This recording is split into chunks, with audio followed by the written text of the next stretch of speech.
प्रियंका की तरफ प्रियंका नेहरू तारामंडल में इस वक्त मौजूद है, कुछ खास मेहमानों के साथ में, कुछ खास वैज्ञानिकों के साथ में। Priyanka, over to you. हम चाहेंगे कि आज हमारे करोड़ों दर्शकों तक वो सारी जानकारी पहुंचे जो ये बताएगी कि चंद्रयान 3 का सफर वो न्यूज़ 18 इंडिया के साथ कर रहे हैं।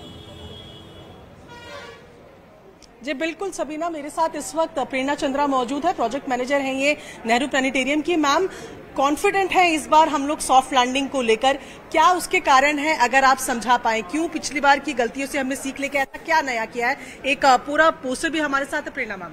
जी बिल्कुल, इस बार जो हमारा कंपोनेंट है वो काफ़ी एडवांस्ड और इक्विप्ड है। चंद्रयान 2 की जो गलतियां और विफलताएं रही थी उनको ध्यान में रखकर उसको काफ़ी अपग्रेड किया गया है। अगर इसके पेलोड्स की बात करें तो इसके हमारे विक्रम लैंडर के बहुत ही लेग्स को स्ट्रॉन्ग किया गया है। वी हैव वेलोसिटी कैमरा जो हॉरिजॉन्टल से जब वो अपने आप को वर्टिकल पोजीशन पे लाएगा जो उसको स्थिरता प्रदान करेंगे। साथ ही साथ उसके रिएक्शन व्हील्स हैं, रमा एलपी पेलोड्स है, साथ ही साथ इसको अगर एल्टीमीटर को सरल भाषा में समझे तो ये सतह की एक्सरे मशीन है। अच्छा। तो उसको एक्सरे करके एनालिसिस कर विक्रम को ये संकेत देगा कि ये सही समय है और ये सही जगह है, हम सफलता से लैंड कर सकते हैं। तो इस तरीके की जो टेक्नोलॉजिकल एडवांसमेंट है वो चंद्रयान 3 रखता है। साथ ही साथ इस पे हमारे पास एक्स्ट्रा ईंधन है क्योंकि हमने नेचुरल प्रोसेस को, नेचुरल मैकेनिज्म को इस्तेमाल कर इस पूरे मिशन को चंद्रमा की उस सतह तक पहुंचाया। तो हमारे पास अगर इस दौरान अगर कोई चैलेंजेस फेस करते हैं तो अगर हमारे पास बफर टाइम की हमें जरूरत पड़ती है तो हम प्लान बी के साथ भी रेडी हैं। प्लान बी भी हमारे पास है जिसके लिए हमने ये कहा था कि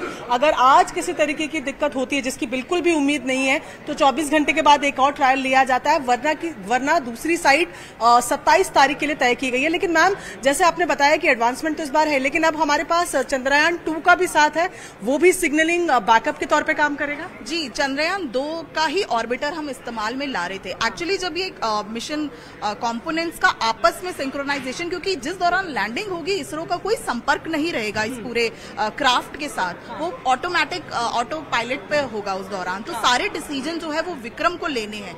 तो उसकी प्रोग्रामिंग का आपस में सेंसर्स का एक दूसरे के साथ कनेक्शन स्थापित करना बहुत इंपॉर्टेंट हो जाता है आगे के प्रोसीजर को फॉलो करने के लिए। साथ ही साथ हमारा ऑर्बिटर ऑलरेडी उस कक्षा में घूम रहा है, तो उस ऑर्बिटर के साथ भी हमारा कनेक्शन जो है वो स्थापित हो गया, जो कम्युनिकेशन को स्ट्रॉन्ग करता है कि हम किसी भी तरीके के सिग्नल का ट्रांसमिशन जो है वो इसरो तक कर पाएंगे। और ये कितना समय होगा जब जो कंट्रोल है वो अर्थ स्टेशन के पास नहीं रहेगा?